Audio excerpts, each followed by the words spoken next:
kemudian doa, dan juga nanti insya Allah akan diambil langsung oleh calon kita. Kita memulai sesuatu yang baik, sesuatu yang mulia dengan kegiatan alhamdulillah. Kita masuk pintu hati dari Allah Subhanahu Wa Taala, agar apa yang kita biarkan untuk mendukung dan menjadikan Bapak Prabowo Subianto dan Mas Gibran sebagai capres dan cawapres terpilih dari 2019 bisa didengar dan dikabulkan oleh Allah Subhanahu Wa Taala. Dan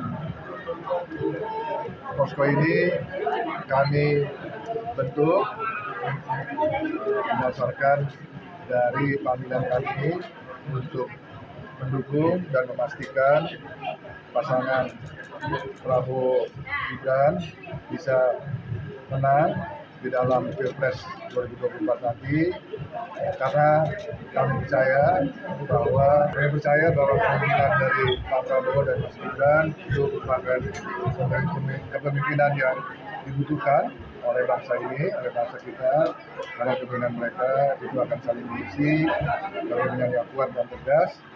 Apalagi kita Indonesia, bukan hanya Indonesia, tapi dunia sekarang sedang mengalami banyak tantangan, termasuk tantangan di bidang ekonomi, dan saya melihat bahwa Mas Gibran itu akan memiliki nilai tambah tersendiri bagi pemerintahan Prabowo Gibran, karena beliau ini mewakili atau merepresentasikan anak muda, dan anak muda itu biasanya mempunyai pemikiran-pemikiran yang segar, pemikiran-pemikiran yang segar, out of the box, yang juga kami harapkan mampu untuk bisa menavigasi kita Indonesia sebagai bangsa agar bisa lolos dari tantangan global yang kita lihat semakin lama semakin sulit. Relawannya kami namakan relawan pagi, yaitu relawan Prabowo Gibran, dan kita akan bekerja itu tidak hanya di posko ini, tidak hanya di posko pagi di Gunawarman, tapi juga kami akan bekerja di daerah-daerah di Jawa dan juga Sumatera, ya, untuk memastikan bahwa pasangan yang kami usung, yaitu Prabowo Gibran, bisa menang. Kami juga akan berjuang dan memastikan bahwa Pilpres ini bisa berjalan satu putaran tanpa mengurangi rasa hormat kami kepada paslon lain. Ini harus dan dibutuhkan oleh kita sebagai bangsa, karena satu putaran itu memiliki dampak yang positif, ya, yang tadi sudah saya sampaikan. Salah satu contohnya, satu putaran itu akan memberikan legitimasi yang kuat, yang tinggi bagi pasangan Prabowo Gibran, dan juga akan menghindari konflik di grassroots, akan menghindari polarisasi yang kemungkinan akan atau bisa terjadi apabila Pilpres ini berlarut-larut. Dan juga satu putaran ini harus, karena kita ingin menghindari transaksi politik berikutnya. Ya, kalau ada putaran kedua, artinya akan ada transaksi politik.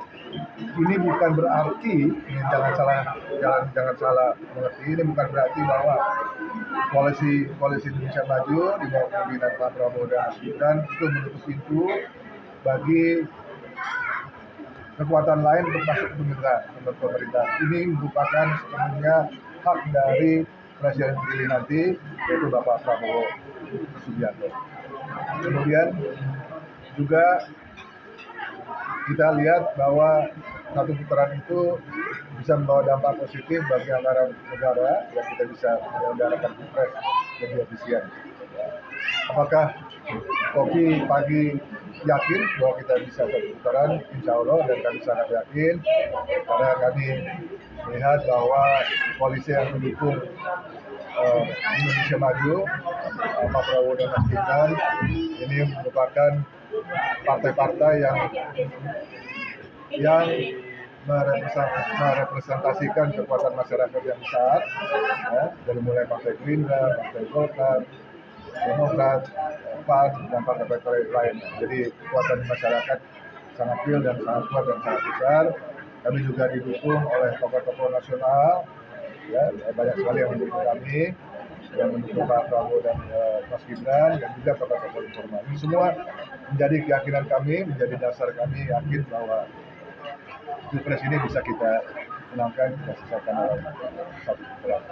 Tapi juga dalam memenangkan Pilpres ini, relawan pagi, relawan Prabowo Gibran selalu akan mengikuti proses politik atau proses Pilpres secara damai, ya, sehingga semuanya akan berjalan dengan baik, ya, secara proses politik atau Pilpres berjalan dengan damai dan sejuk.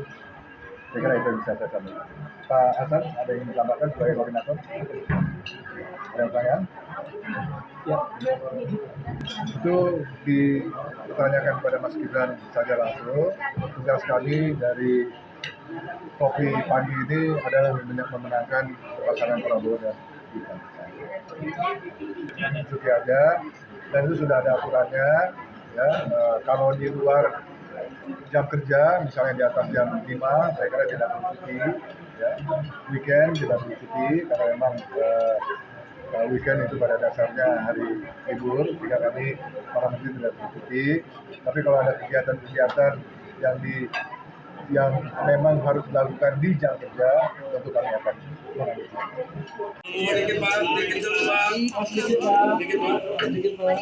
Ya, saya kumpul sama Mas Iwan. Ya, saya sudah lama dari zaman dulu. Saya kenal Pak Ginanjar, juga tokoh nasional, putra Jawa Barat yang sangat berhasil angkatan udara di pemerintahan. Saya kira Pak Ginanjar jadi menteri 5 kali, 4 kali sangat berjasa. Saya ingat waktu masalah gonjang ganjing di Papua tahun 95-96 ya, 97. Beliau ketua Bappenas, beliau menteri perekonomian dan ketua Bappenas. Saya waktu itu bintang 1. Saya lihat masalah di sana, saya dipanggil beliau, saya ceritakan masalahnya adalah beberapa suku merasa kurang diperhatikan, kurang menikmati hasil dari Freeport. Beliau langsung bertindak, mengundang masalah beberapa puluh kepala suku, perwakilan dari 5 suku yang besar di sekitar, dan beliau ambil keputusan-keputusan yang luar biasa waktu itu. Akhirnya Freeport memberi 1% dari keuntungan kepada suku-suku sekitar Freeport, dan langsung rakyatnya merasa pembangunan. Sampai sekarang alhamdulillah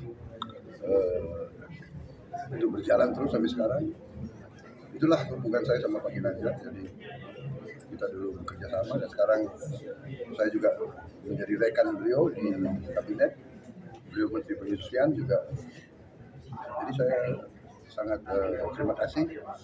Saya sangat menghargai inisiatif anak-anak muda ini, ya kan, membuat Laskar Pagi. Ya, rupanya pagi singkatan dari Prabowo Gibran.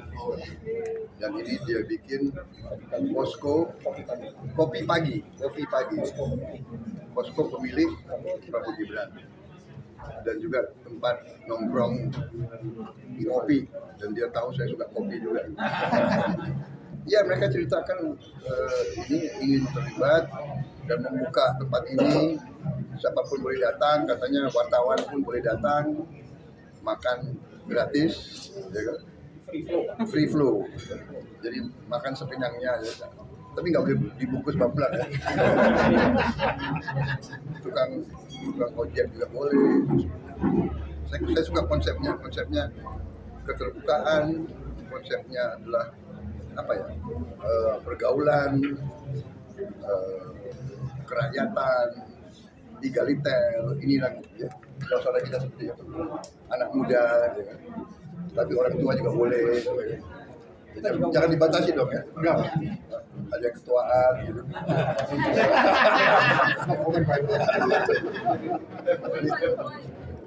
Ini kan banyak relawan spontan seperti apa ya, seperti menjamur di mana-mana muncul. Kita bebasin lah, kita tidak mau monolit, kita bebaskan lagi biar demokrasi hasrat dari mana-mana. Saya kira itu ya.